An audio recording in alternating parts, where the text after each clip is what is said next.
Segundo livro das Crônicas, não foi isso? Pois é, vamos abrir em Juízes, capítulo 4. Aleluia. Juízes, capítulo 4. Louvado e exaltado seja o nome do Senhor. Semana que vem eu vou atender um convite. E agradeço a Deus pelas oportunidades, mas não sou muito de atender não, porque a gente já tem obra aqui todos os dias, igreja. Todos os dias. Eu disse ontem à missionária, eu disse, eita, já é sábado, dia 8. Já é sábado. E aí eu vou pregar sobre esse tema, eu comecei a dar uma olhada.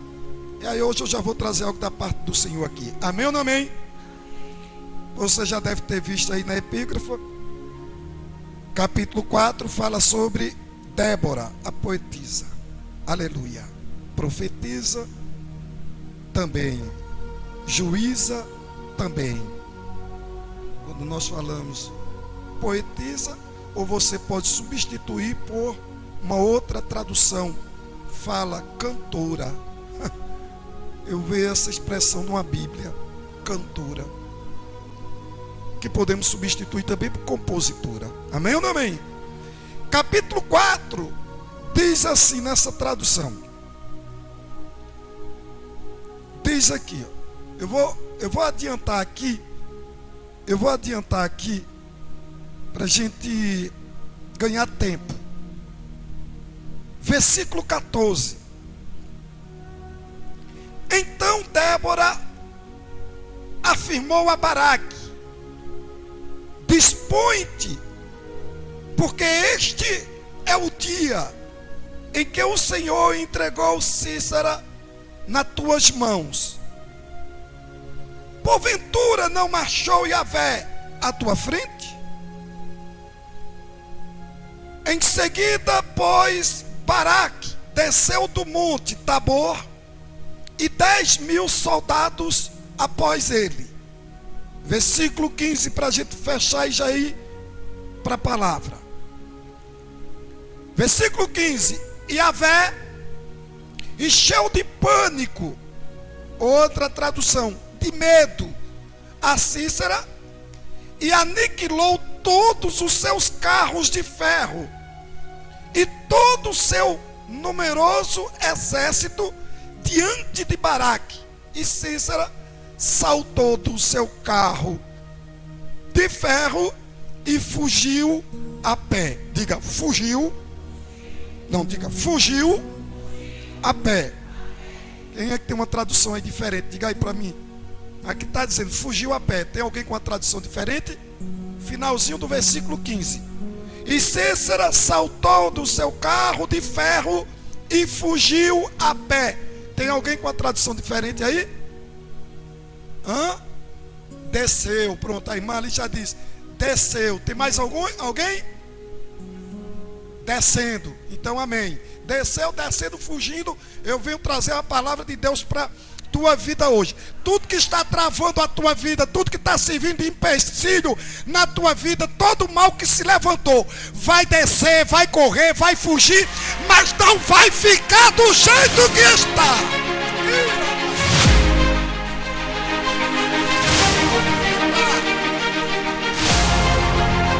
Pode tomar os assentos, meus amados. Pode tomar os assentos, glorificando e exaltando o nome do Senhor. Fala aí para essa pessoa que está do seu lado, diga, vai descer hoje. Diga, vai correr hoje. Diga, vai sair hoje. Diga, todo tropeço. Diga, tudo que está atrapalhando a tua vida, toda pedra de tropeço, diga, vai sair hoje. Igreja, tem algumas pessoas que falam que o ano começa depois dessa festa da carne, mas nós sabemos que não é bem assim, amém? Agora vamos falar aqui dessa Débora. Só que para falar de Débora, é necessário eu voltar um pouco antes, para você poder entender a palavra. Pastor, qual é a base da palavra hoje, dessa ministração aqui? É permanecer firme diante das lutas. Não, alguém deu um aleluia ali, o outro deu um glória. Deixa eu repetir aqui. Qual é a base dessa ministração? É você permanecer firme, permanecer de pé, mesmo que o vento balance de um lado, balance do outro, mas você vai permanecer firme, vai permanecer em pé, porque nenhuma batalha, nenhuma luta será em vão. Há um Deus que está no céu e que vai te dar vitória.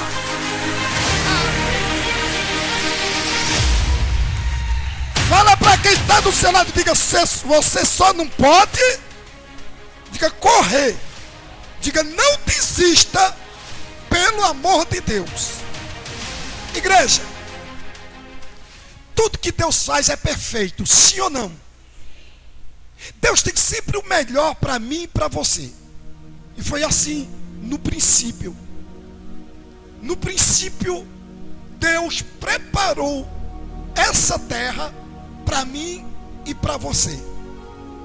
Só que, infelizmente, os dois que estavam aqui, que Deus tinha preparado, por nome de Adão e... Pois é, foi uma grande decepção para Deus. Eles decepcionaram o Senhor. Porque Débora foi ouvir o que não deveria, a quem não deveria ter dado ouvido.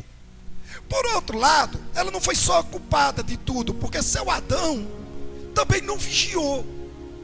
E ali, os dois estavam juntos. Então veio uma grande decepção para Deus nesse período. Isso já no início. Só que no capítulo 6, aquela população, ela foi crescendo. A morte entrou, o pecado já estava instalado, e coisas ruins começaram a acontecer. O Deus Todo-Poderoso, o Criador, de tão triste, tão decepcionado que estava com a criatura, ele decide acabar, exterminar a raça humana. Olha só como isso é. O Criador, ele decide, né? Ele decide eliminar com a criatura aquilo que ele criou. Ele decidiu exterminar. Ele decidiu acabar. Por quê? Porque o próprio Deus estava decepcionado, entristecido com a nação. Isso no capítulo 6. Só que no capítulo, no meio de toda aquela corrupção, no meio de todo aquele povo, Deus decide eliminar aquele povo. Só que no meio daquele povo ainda tinha um homem que era justo. Diga, Noé.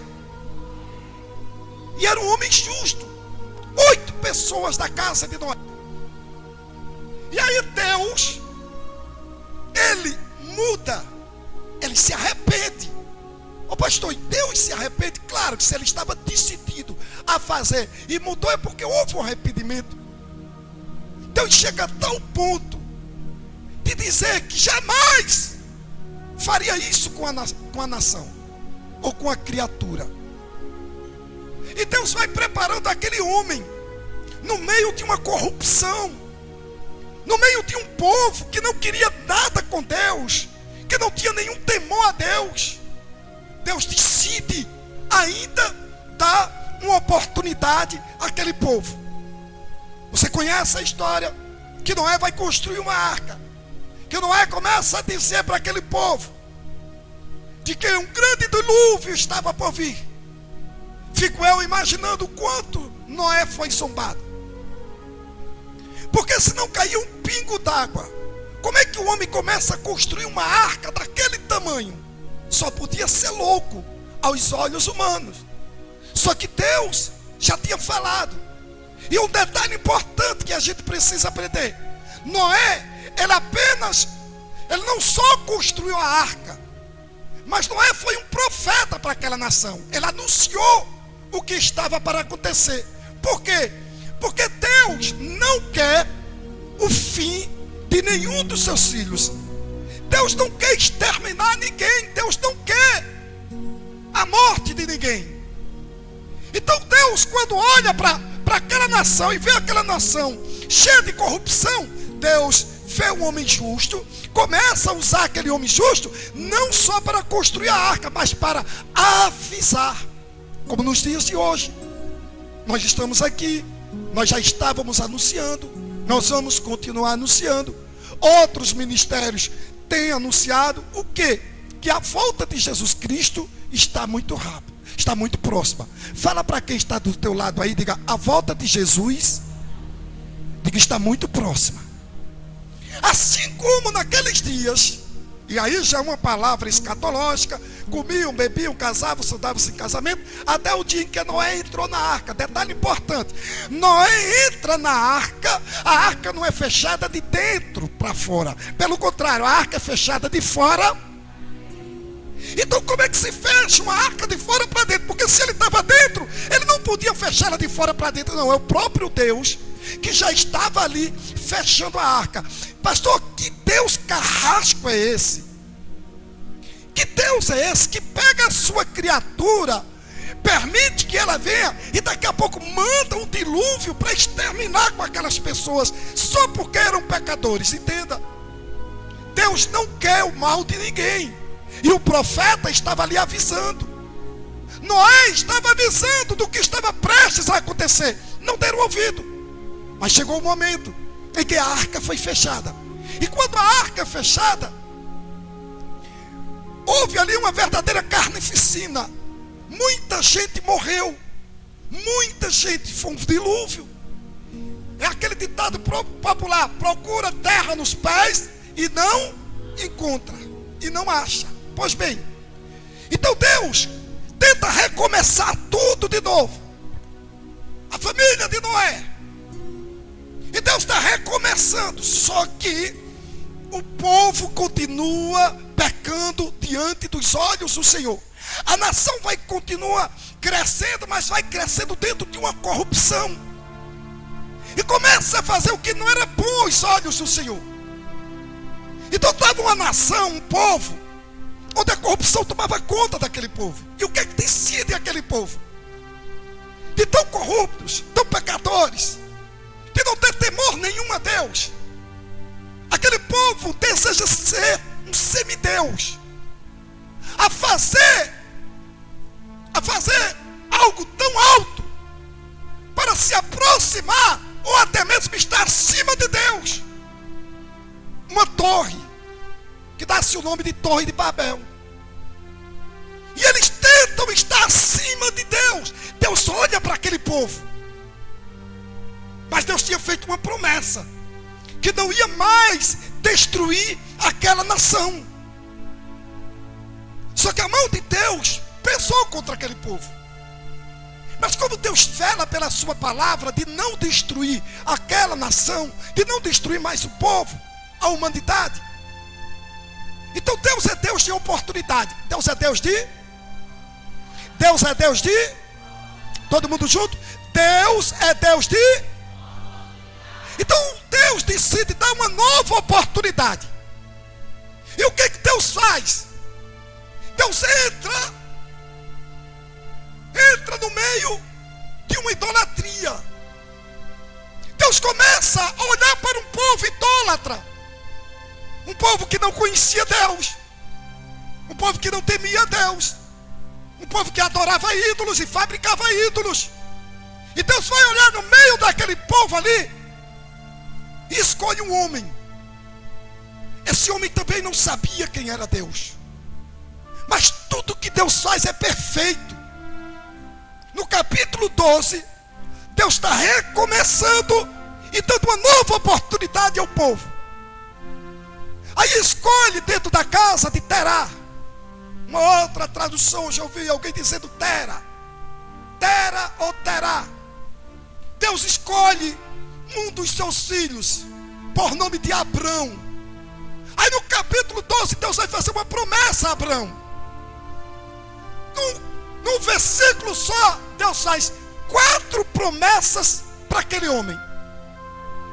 Agora eu te pergunto, Abrão, conhecia Deus? Abraão conhecia Deus? Diga, não. Abraão não sabia quem era Deus. Abraão foi criado no meio da sua família, onde a idolatria imperava, onde seus pais, sua família eram fabricantes de deuses. Ele não sabia quem era. Mas eu quero lançar uma palavra profética aqui. Possa ser que tenha alguém lá na tua casa, possa ser que tenha alguém lá no meio da tua parentela que não quer saber de crente, que não quer vir para a igreja, que nunca ouviu falar nesse Deus, que não tem a intimidade que você tem com esse Deus. Mas eu quero liberar uma palavra nesta noite. Deus vai marcar encontro com alguém. Deus vai marcar encontro com alguém. E nesse encontro vai ter salvação.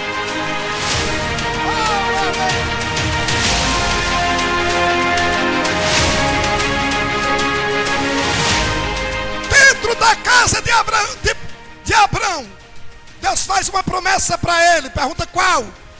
Dentre elas o Senhor vai dizer: de ti farei uma grande.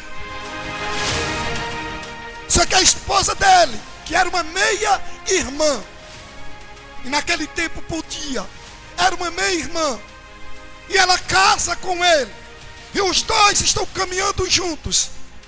Abraão é um homem que Deus começa a abençoar a vida dele, a tal ponto dele ser chamado amigo de Deus.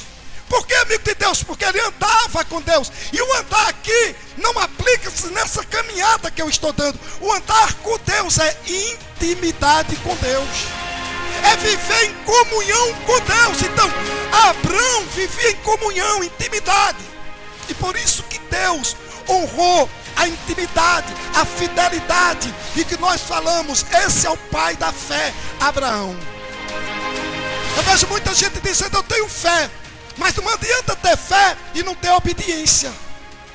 Eu tenho fé, não adianta ter fé e não andar com Deus. Assim, muitos que estão lá fora, que você vê prosperando, e o prosperar aqui eu aplico materialmente. Olhamos lá fora e vemos um empresário crescendo.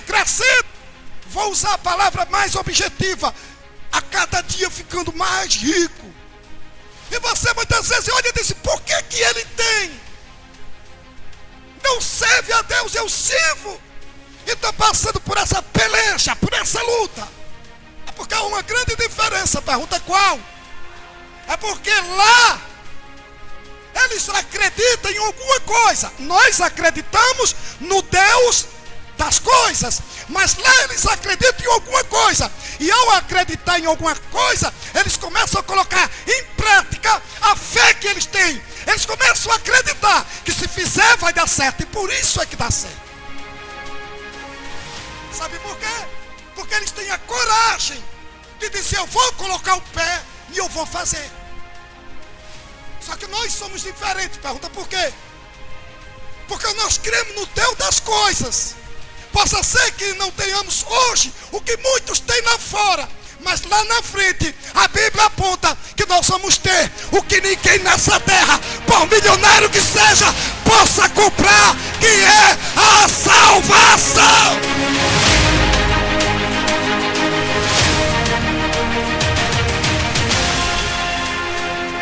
Abraão se torna Abraão, e daquela nação e daquele casal, para eu resumir e adiantar aqui, chegar até Débora, ou chegar até Juízes, nasce um filho, e aquela geração de Abraão ouviu uma obediência daqueles. Aí começa a vir os três patriarcas: Abraão, Isaac. Vamos lá, Abraão, Isaac. Até então é uma obediência. Só que as coisas começaram a desandar, a tomar um outro prumo. A partir daquele momento em que a fome sobreveio à terra, Deus prepara um escape para aquela nação, para o seu povo. Prepara tudo de uma forma tão perfeita. E aí eu vou dar um pulo lá na frente do novo Evangelho, onde o Senhor vai falar O que eu faço tu não sabes agora, mas o que eu faço tu não sabes agora, mas entenderás. Aí Deus pega ali da casa de um dos patriarcas, e ele tinha 12 filhos. Deus pega um deles, sendo ele o menor da casa, talvez o menor, porque ele não era ele não era o mais novo da família, porque depois dele ainda tinha um por nome de Benjamim, que era irmão dele, do mesmo pai, da mesma mãe, mas tinha um ali que era obediente ao pai, que fazia a vontade do pai. E esse aí Deus tira ele do convívio do seu pai, tira do convívio do seu povo, permite que ele seja jogado lá numa cisterna, permite que ele atravesse um deserto como escravo, permite ele parar lá na casa de um homem que ele não conhecia como escravo, permite que ele vá parar numa prisão. Aí Deus permite tudo aquilo na vida de José. Mas José era tão educado, mas José era tão bom, mas José era tão obediente. Como é que Deus permite que tudo isso aconteça na vida de José? Entende uma coisa: tem muita gente querendo ser exaltado governador do Egito, tem muita gente esperando a bênção, tem muita gente esperando a vitória, mas Deus nunca vai te dar uma vitória antes de te preparar. E muitas vezes nós não aprendemos, não é no sorriso, é no choro. Nós não aprendemos na bonança, mas é na tempestade que Deus está forjando o caráter de crente. Fala para quem está do teu lado, diga: esse momento pode ser um momento difícil. Diga: você não está entendendo, mas acalma teu coração, porque tudo isso é uma preparação para você viver um tempo melhor.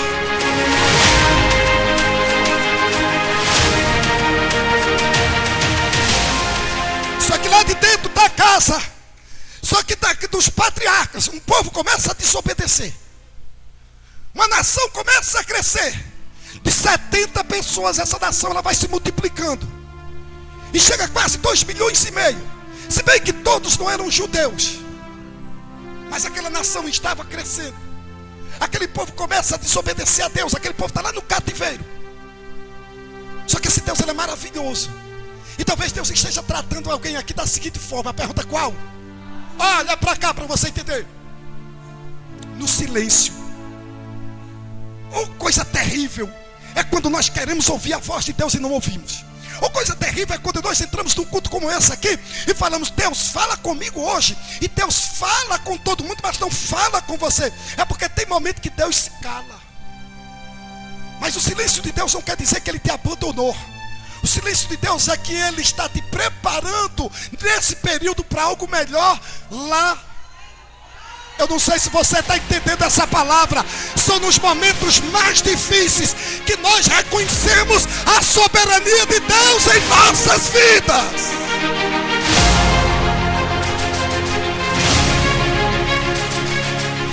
Eu fiz a pergunta aqui a semana passada e vejo a necessidade de repetir. Porque muitas vezes nós olhamos para aquilo que é uma bênção e por trás é uma grande maldição. E nós olhamos muitas vezes para aquilo que parece uma maldição, e muitas vezes é uma grande bênção de Deus por trás. Ali na frente eu dei um abraço. Ele disse que quer dar um abraço do senhor, cooperador João, cooperadora Dilma. Saíram do sítio e deixaram o filho. Faz 15 dias do acidente. 15 dias. 15 dias que o filho deles sofreu um acidente. Aos meus olhos, aos olhos deles e de tantos outros, era impossível sobreviver a um acidente daquele. E se sobrevivesse, estaria todo quebrado, todo moído num hospital. Houve um prejuízo material na moto, porque até quem bateu, perdeu o carro e não tem condição de pagar. Jonas, 25 anos de idade. Está todo enfaixado. Semana passada sofreu mais. Perguntei a eles. Já essa semana já está encostando, já está movimentando o corpo. Só escoriações pelo corpo. Quando você olha ali, está naquela aparente tragédia. Acabou a moto, está todo ferido, está todo arranhado. Mas por trás de tudo aquilo ali, é o que nós precisamos aprender. Pergunta o que, igreja? É que nós temos um grande problema de cobrar a Deus pelo que Deus ainda não fez, do que propriamente agradecer pelo que Ele já fez. Grande livramento que deu a vida desse jovem. Os pais estão aí, sofreram junto com eles, mas estão aí para contar uma história. Estão aí para dizer, não foi fácil, quase, mas quase. Primeiro chegou a mão de Deus e disse, não vai levar, vai continuar, porque ainda tem uma promessa, ainda tem uma promessa para ser cumprida.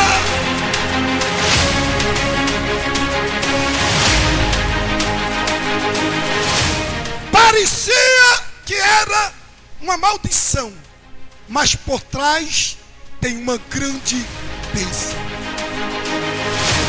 Às vezes se perde um emprego, e eu já vi gente entrar no maior desespero e achar que a vida acabou, o desmantelo é grande e agora não tem jeito, porque aquele emprego era tudo para mim, porque aquele emprego, aí muitas vezes Deus está lá na frente, tem um algo melhor preparado. Aí se é do crente, eu vou dizer algo bem mundano, se é do crente bater a poeira, não bater o chinelo, sacudir a poeira e dar a volta por cima, não é assim, igreja? Bater a poeira e dar a volta por cima e seguir o rumo, e seguir o seu trajeto, e continuar marchando, continuar perseverando, não.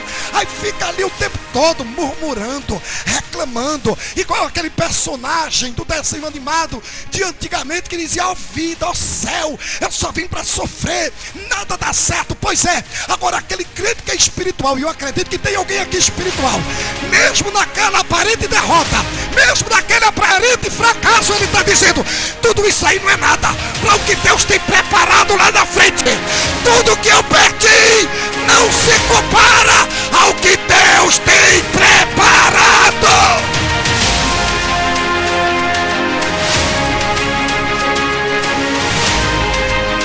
Eu não vim trazer palavras de efeito para mexer com o teu emocional, porque há um personagem na Bíblia por nome de Bildade.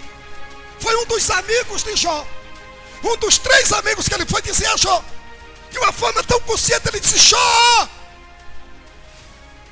tudo que você perdeu não se compara para o que Deus ainda vai te dar. Eu acho que não entendeu não. Jó, tudo que você perdeu, Jó, perdesse todo o rebanho, perdesse 10 filhos, tua mulher nem sabe onde é que está, perdesse tudo, até a tua saúde, Jó, mas tudo isso aí não se compara com o que Deus ainda tem preparado para. Eu venho trazer uma palavra nesta noite aqui. Não importa o que você perdeu, Deus ainda vai te surpreender. O final das coisas será melhor do que o começo delas. O final das coisas será melhor do que o começo delas. Já vi muita gente começar bem e terminar mal. Às vezes é melhor você começar na peleja, igual um carro que eu tinha, maior trabalho para pegar de manhã, agora depois que pegava, sai da frente. Sai da frente. Então é mais ou menos assim. O crente, ele é assim, ele está passando por uma luta, ele está passando por uma peleja, e aí bate de um lado, bate do outro, ele pensa em desistir, mas ele lembra de uma promessa e diz, não, eu estou passando por tudo isso, o cenário não é confortável, a situação não é a que eu gostaria, mas tem um Deus do céu que pode me surpreender, tem um Deus do céu que pode mudar essa história.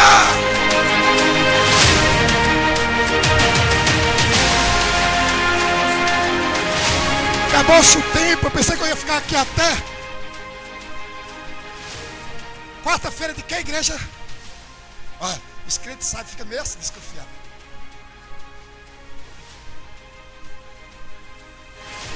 Eu não passei por ali não, porque nas quarta-feira eu só estava o bagaço. Não tinha nem saúde para ir lá.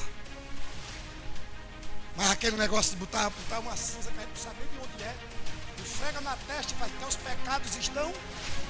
Oxe, Só quem perdoa é Deus. Mas deixa isso para lá, né? Eu pensei que eu ia ficar pregando aqui até quarta-feira agora, para eu tirar direto. Ninguém disse amém. Poxa, deu um amém desconfiado agora. Quem foi que disse amém? Amém ou não, minha igreja? Então quer dizer que depois da promessa, aí José vai dizer uma frase muito, mas muito bonita mesmo. E uma frase que ela falou ao meu coração quando José, ele estava passando por aquilo ali. E José, antes de morrer, José disse: olha, não enterre, não deixe meus ossos no Egito, porque certamente Deus visitará o seu povo e levará para uma terra prometida. Alguém já entendeu? Alguém? Então, eu gosto de pregar para crente pentecostal, crente mesmo, que está dizendo assim: eu não estou vendo, mas eu estou acreditando. Eu sei que a promessa vai se cumprir.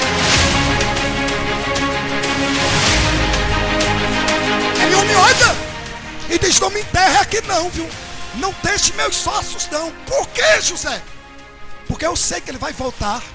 Ele vai visitar o seu povo e vai cumprir com a palavra dele, que é levar o povo para uma terra prometida. Deus faz essa promessa aqui.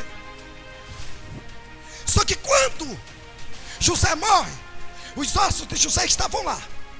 Aí aquele povo estava lá no cativeiro sofrendo. Deus levanta um libertador, nascido das águas, Moisés. Assim ele foi chamado pela filha de Faraó.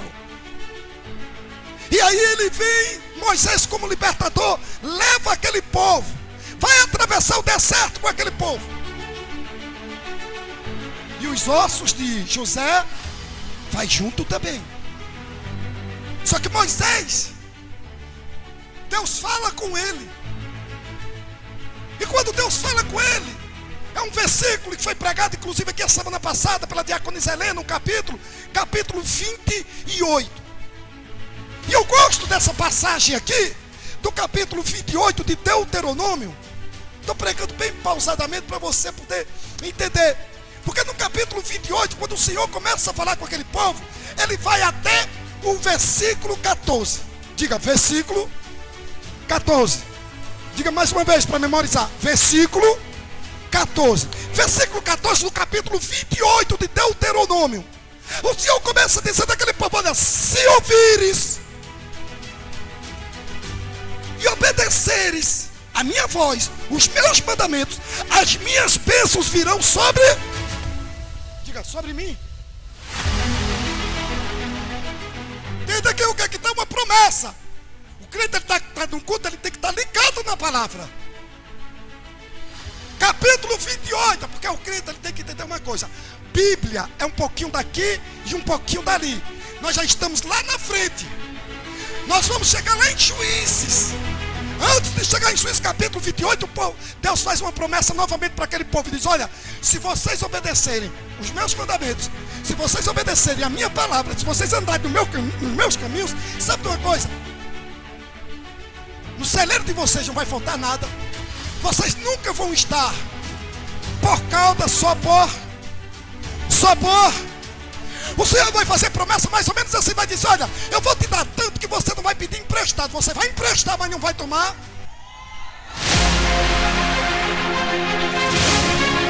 Deus está dizendo de tudo que vai. Pega capítulo 28 até o versículo 14.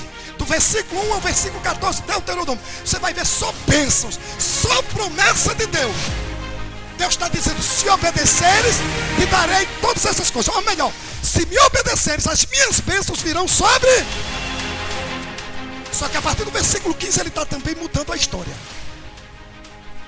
Do versículo 15 do capítulo 38 ele está dizendo: se não me obedeceres. Ele estava dizendo que tinha bênçãos para a vida das pessoas.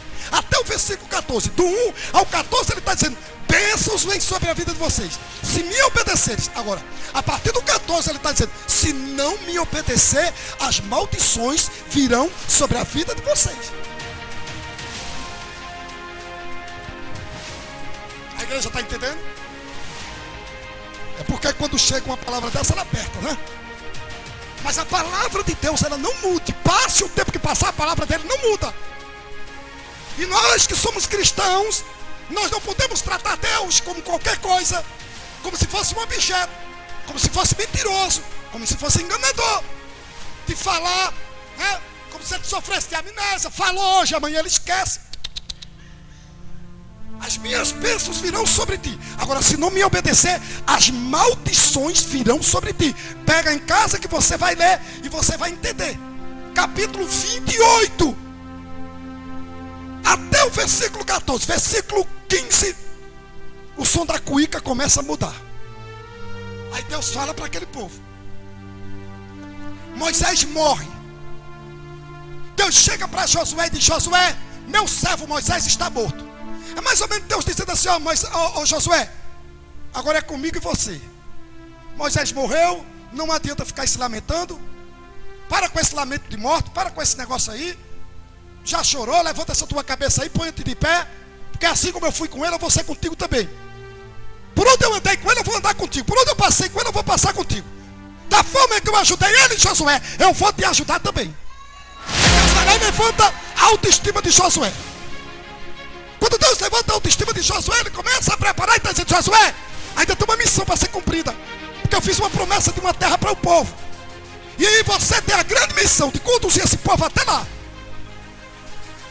Aí Deus começa a passar a cartilha direitinho para Josué. Aí Josué chama o povo e começa a dizer ao povo: olha, a moral da história é o seguinte: Deus tem bênção para nos dar.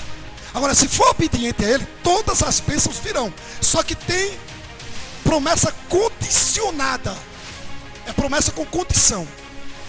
Tem promessa que Deus faz, Ele não cobra nada da gente. Mas tem promessa que Ele vai cumprir, mas Ele vai dizer: mas tem uma condição.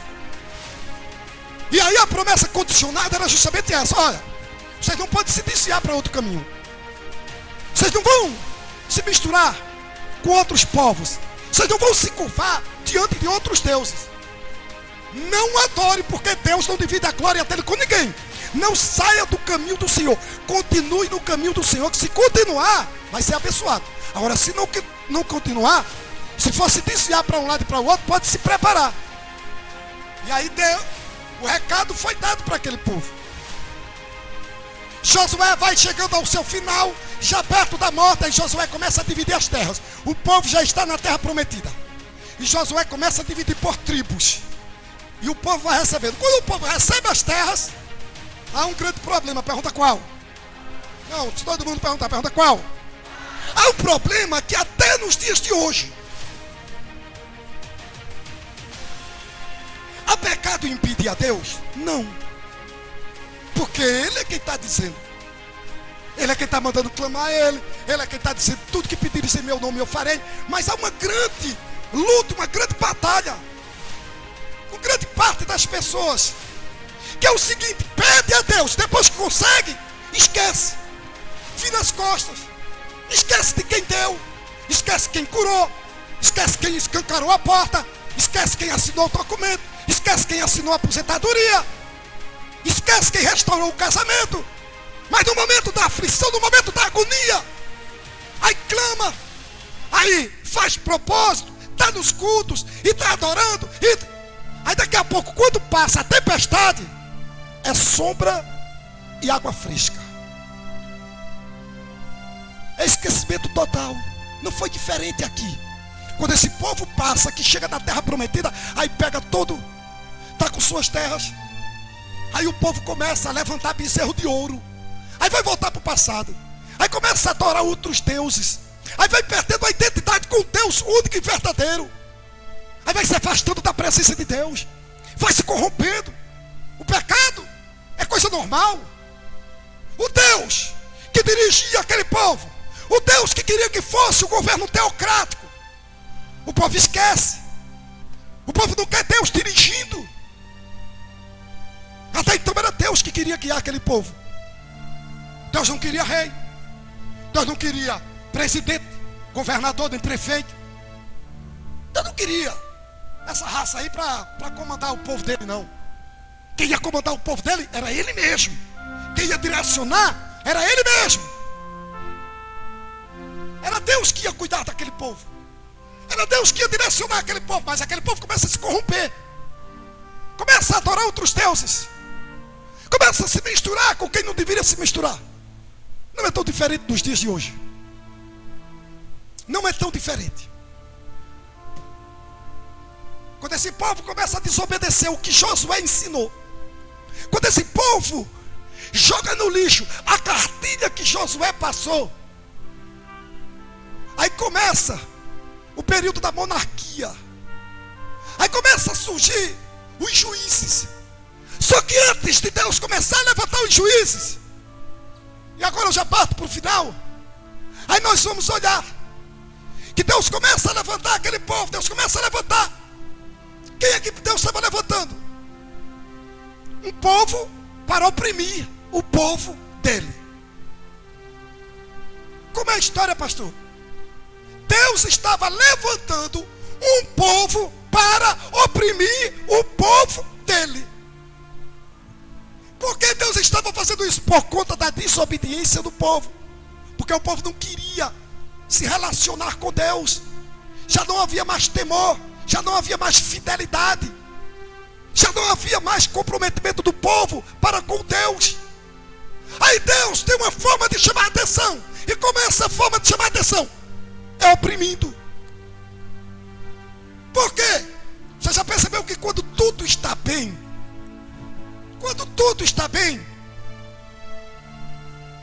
a oração, ela diminui, às vezes desaparece. Quando tudo está bem, é normal ligar o som para estar escutando a rocha, o pagode, para estar escutando Fred Mercury, relembrando do passado. Eu vi agora o irmão ali, acho que foi uma homenagem, fizeram o nome dele em homenagem a Brian Adams. Foi isso? Foi isso, foi? Mas aí é coisa do passado, isso era no tempo do cativeiro. Os pais fizeram e não tinha. Mas tudo bem, não há pecado nenhum nisso. O que eu quero dizer é que muitos estão presos lá ao passado. Quando as coisas começam a ficar bom, quando está tudo bom, meu irmão, visita lugares que não era para visitar, curte foto que não era para curtir. Olha para cá para dar um recado aqui. Comentei isso hoje à tarde aqui com a missionária. Claro que eu não vou dizer nome. Algum tempo atrás tinha alguém aqui na igreja curtindo foto de alguém lá, não sei se era na piscina ou na praia, de biquíni. Eu disse a ela, vem cá. Ó.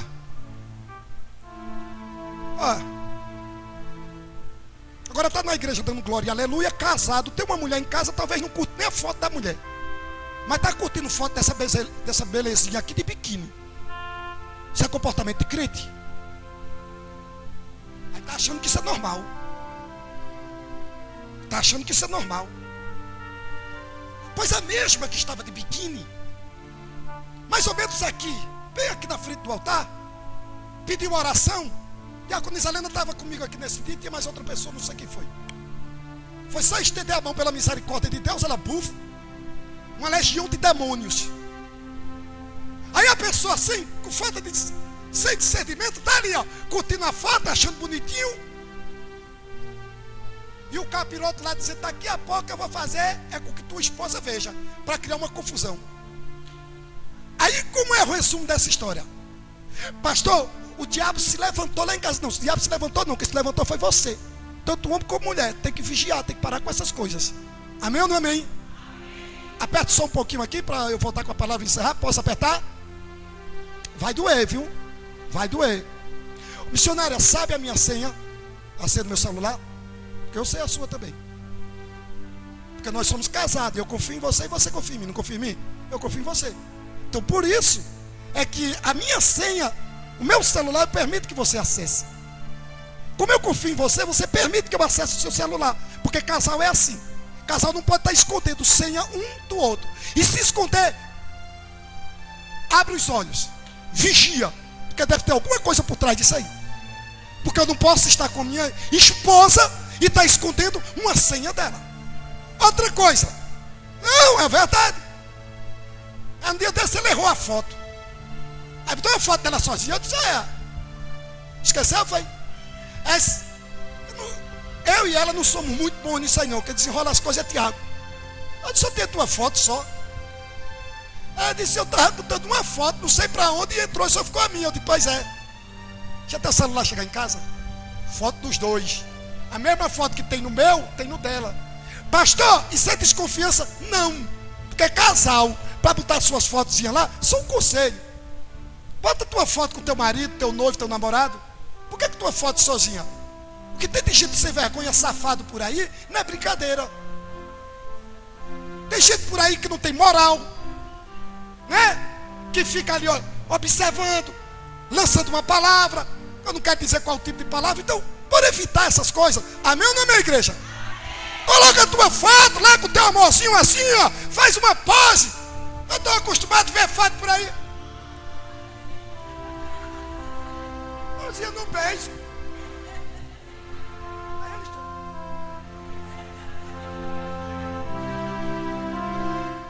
Quando é depois, tá arrumando confusão para dentro de casa. Passei por ali e estava olhando, disse não sei o quê. Também fica provocando. Posso voltar com a palavra? Então louvo o Senhor com as palmas para eu voltar.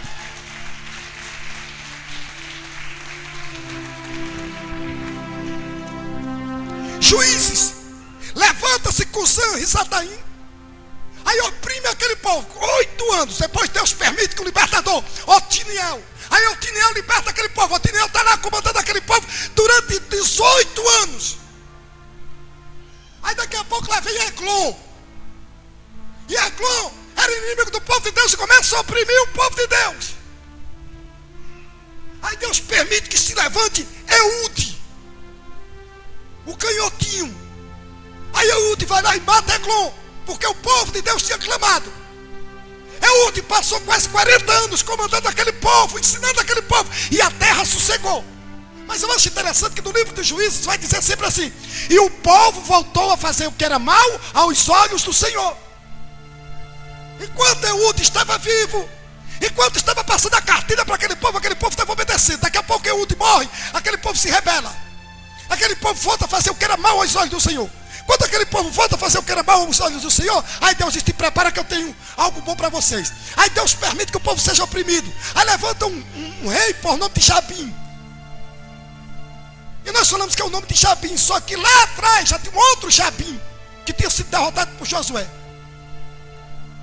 Aí esse rei aqui se levanta desse período, por nome de Jabim. Aí ele tinha um, por nome de Císera, que era o comandante do seu exército. A Bíblia vai dizer que ele tinha 9.000 carros. Esse rei, que carro era? Carro de guerra, carro de batalha. Que eles ficavam por cima. E o povo de Israel com medo, oprimido. Porque quando ia para uma batalha, esse povo estava por baixo. E os carros, e os soldados estavam nos carros e eles estavam por cima, levavam vantagem. Como era que estava aquele povo de Deus oprimido? Como era que estava aquele povo de Deus frouxo, covarde, com medo? E o exército de Jabim visitava sempre o povo de Deus, os judeus. Mas visitava para quê? Uma visita cordial, amigável? Não. Para saquear tudo que eles tinham. Eles eram oprimidos dentro de casa. Deixa eu parar aqui porque tem uma zoada do inferno por ali e eu já quero encerrar aqui. Escuta só. Uma coisa terrível é quando nós somos oprimidos dentro de casa. Uma coisa terrível é quando o inimigo entra dentro da nossa casa e nós não temos força, sabedoria, discernimento para botar ele para correr. E por isso tem tanta gente cometendo suicídio. E por isso tem tantos casamentos que estão sendo destruídos. É por isso que tem tanta gente entrando na loucura, na depressão, na ansiedade. E daqui a pouco está se entupindo de medicamento. Não batalha dentro da sua casa. O inimigo muitas vezes dentro de casa, oprimindo aquele povo. E aquelas pessoas não reagem. Por isso que Deus te trouxe aqui nesta noite. Eu sei que tem cadeiras vazias, mas Ele sabe qual é a tua necessidade. Ele sabe qual é a guerra que você está enfrentando. Ele sabe qual é a batalha que você tem lá dentro de casa, lá no teu trabalho. E Ele te trouxe aqui para dizer: não é tempo de retroceder, não é tempo de baixar a guarda, é tempo de avançar, é tempo de guerrear, é tempo de vencer.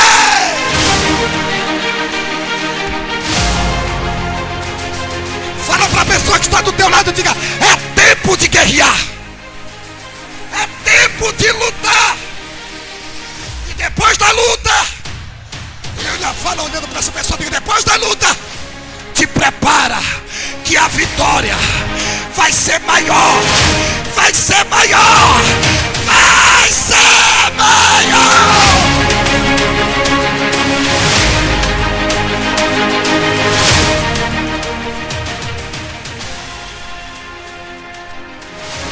Quem nunca passou por uma guerra espiritual?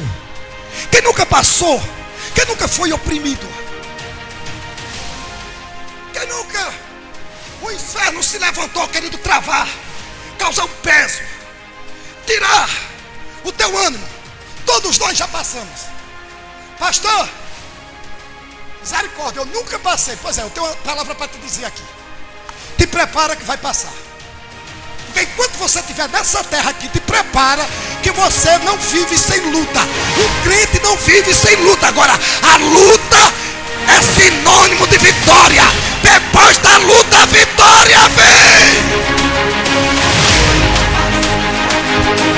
Fica de pé, igreja, fica de pé. Depois dessa luta, a vitória. Só que nós precisamos aprender aqui com essa mulher. Diga, Débora. Débora era juíza de Israel. Débora era juíza de Israel. E sabe o que é que o texto vai dizer aqui? Olha o que é que o texto vai dizer. O texto vai dizer aqui, no versículo 4 do capítulo 4 de Juízes. Nesta época, Débora, uma profetisa casada com Lapidode, julgava e liderava Israel. Diga, julgava e liderava Israel. Ela sentava-se debaixo da conhecida tamareira de Débora, que ficava entre Ramá e Betel, nas montanhas de Efraim.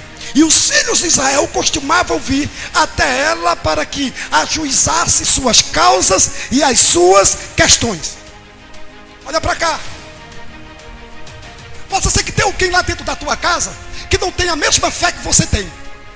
Possa ser que tenha alguém lá no meio da tua parentela que não tenha a mesma bravura que você tem. Possa ser que alguém chega para buzinar no teu ouvido e dizer: é melhor desistir, é melhor entregar os pontos. Se eu fosse você, eu não lutava. Você tem que estar preparado, cheio da graça, cheio da unção de Deus, para dizer: só que você não é eu, nem eu sou você. Faça a sua parte que eu vou fazer a minha.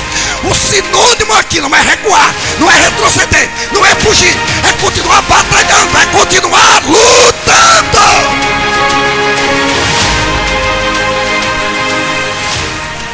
Fala para quem está do seu lado e diga: Deus está procurando alguém que não tenha medo do exército inimigo. Fala para essa pessoa, diga: o general de guerra já deu ordem a um exército celestial para lutar ao teu favor.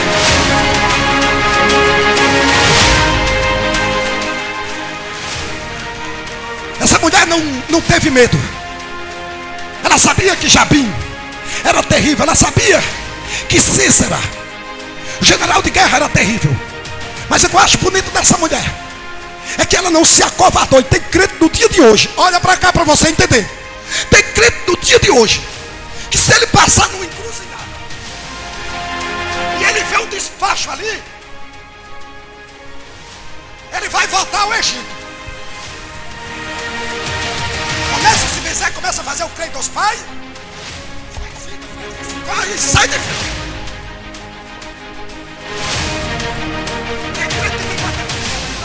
Fazer uma ameaça, dizendo: olha, se mexer comigo, eu boto teu nome lá. Pronto. Não consegue dormir, perde o sossego, por quê? Porque disseram que ia botar meu nome numa encruzilhada. Pois é. Se qualquer hora dessa aí, eu não sei quando, quiserem botar meu nome na encruzilhada, pode botar. Bota das 4 ruas. Pergunta como? Depois que eu morrer, quiser fazer caso queira fazer uma homenagem, Avenida Gilvan Vieira, Rua Gilvan Vieira. Se quiser botar pastor, bota pastor. Se quiser botar radialista, bota também. Agora no mundo espiritual, pode botar na encruzilhada, pode botar na boca do sapo. Maior é o Deus que eu sirvo, maior é o meu Deus.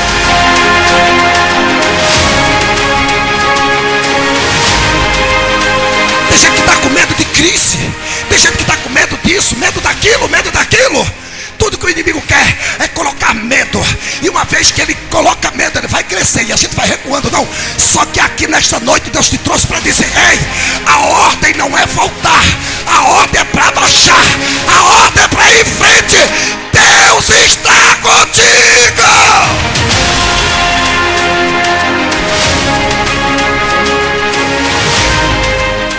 Terminei.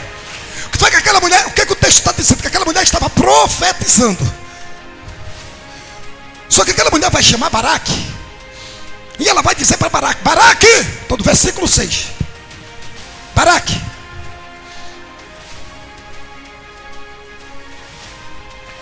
Yahvé, Deus de Israel, em verdade te ordena. Em verdade o que, igreja? Em verdade o que, igreja? Quem foi que ordenou? Foi pastor Gilvan? Quem foi que te ordenou? Foi o presidente? Foi o governador? Foi o prefeito? Quem foi que ordenou? Só que Deus deu uma ordem por intermédio daquela mulher. Mas Deus vai dizer uma palavra. Se você quiser conferir na tua Bíblia, confere. Eu não sei se é a mesma palavra. Na tradução da King James está dizendo assim, ó: Deus de Israel em verdade te ordena: prepara-te, prepara-te, prepara-te. Não, tem batalha por aí que não adianta crente entrar na batalha se ele não se preparar. Não adianta o crente entrar na guerra se ele não se preparar. É necessário ele se revestir. Assim como disse lá em Atos dos Apóstolos: revestindo-se do poder de Deus.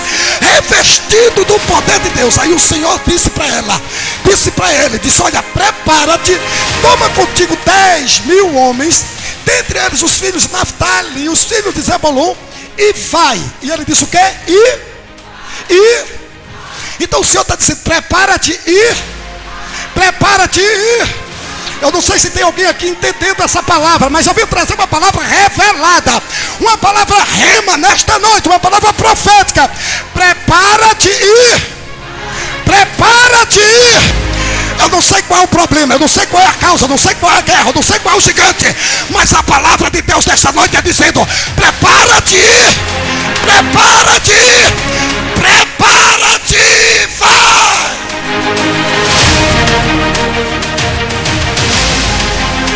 Só que no versículo 7 ele vai dizer assim: eis que farei. Repita comigo: eis que farei. Ora, mas não foi o Senhor que mandou ele ir? Não foi o Senhor que disse: prepara-te e. Mas só que o texto está dizendo aqui no versículo 7: eis que fa. Eis que fa. Cutuca quem está do teu lado aí para encerrar esse culto aqui. Diga: você pode. Não, desse jeito não. Diga: você pode essa noite sair sem a prata e sem o ouro, mas você vai sair com uma palavra. Diga: uma palavra vai mudar tudo. Uma palavra vai chegar primeiro do que você. Diga lá, diga lá, diga: a palavra vai chegar primeiro. E a palavra vem do alto. E a palavra vai se cumprir.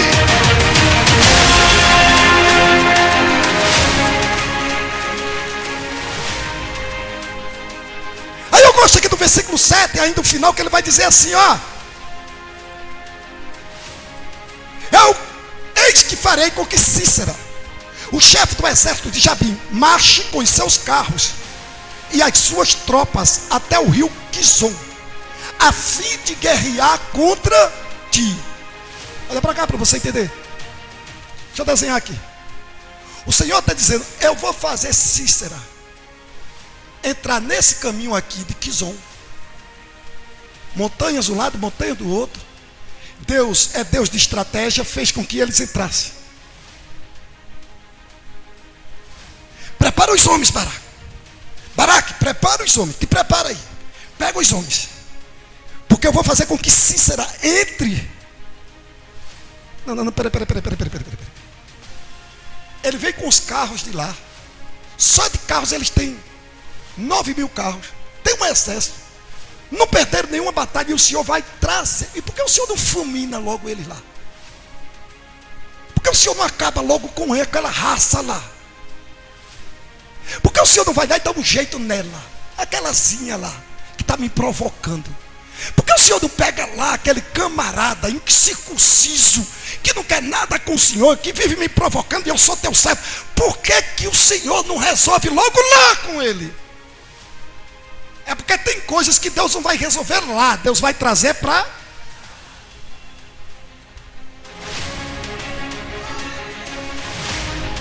Como é que você vai dar testemunho de um Deus de vitória?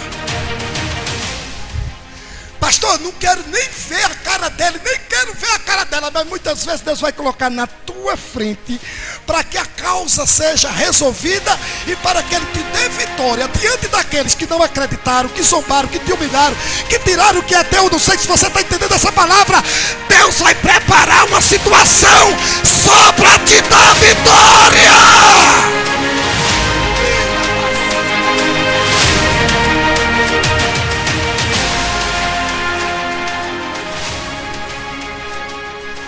Aí ele vai dizer: contudo eu entregarei em tuas mãos e tu os vencer.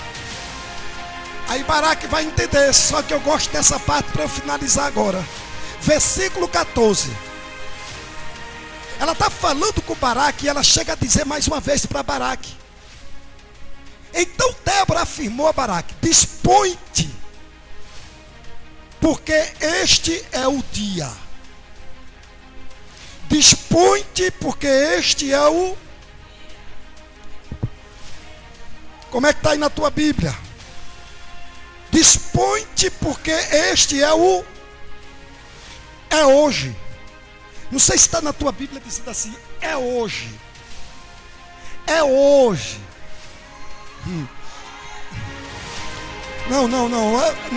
Para acreditar em milagre, não é todo mundo. Não é todo mundo que acredita em milagre, não. Não é todo mundo que acredita em milagre, não. Agora, milagre só acontece na vida de quem acredita. Milagre só acontece... Ah, se você soubesse. Quando aquela mulher foi ao encontro de Jesus, apenas uma palavra que ele disse para aquela mulher. Quando aquela mulher vai e se lança nos pés dele e diz que ela ia se alimentar até das migalhas. Aí o Senhor diz: tá bom, mulher, eu nunca vi uma mulher de tamanha fé em toda Israel. Vai, que a tua filha já foi liberta. O que foi que Jesus disse para aquela mulher? Uma pá. Quando Jesus foi ao encontro daquele cego e chegou lá e pegou aquele barro, passou nos olhos do cego, ele não arrastou o cego pela mão, ele não levou o cego até o tanque de Siloé. Ele disse para o cego uma palavra: vai e lava-te no tanque de Siloé. E o texto vai dizer que quando ele lava os seus olhos no tanque de Siloé, ele volta a enxergar. Eu não sei se você ainda crê numa palavra profética, mas eu venho trazer uma palavra nesta noite. É hoje, é hoje, é hoje, é hoje, é hoje. É hoje que Deus vai te dar vitória. É hoje que Deus vai te dar resposta. É hoje que você está saindo com uma vitória.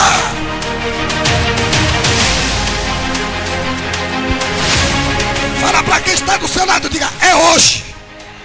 É hoje que você vai sair com uma resposta da tua causa. Diga: nesta noite o Senhor está movendo. Diga, o Senhor está movendo. Diga para essa pessoa, porque eu estou autorizado pelos céus aqui. Meu Deus, diga: é hoje. O Senhor está movendo. Os céus estão se abrindo e a providência vai chegar. É hoje, é hoje, é hoje, é hoje. É hoje, é hoje, é hoje.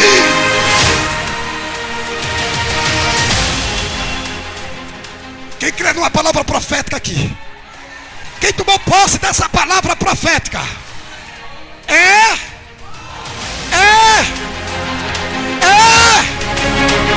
Declara, porque a palavra tem poder. O Senhor já liberou dos céus. O Senhor já liberou dos céus.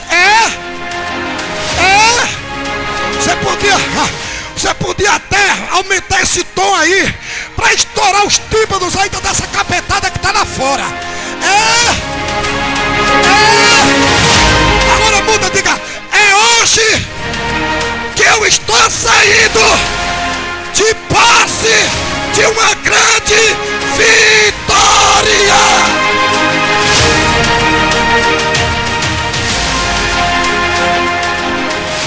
Amém ou não amém, igreja? É hoje. Eu tomo posse da palavra. Eu subi nesse altar aqui apresentando algo a Deus. Ainda ia estender um pouco mais aqui da palavra, não deu tempo de chegar ao término da palavra. Mas é hoje. E eu tomei posse dessa palavra. É hoje que eu estou saindo de posse de uma grande resposta. Amém ou não amém, igreja?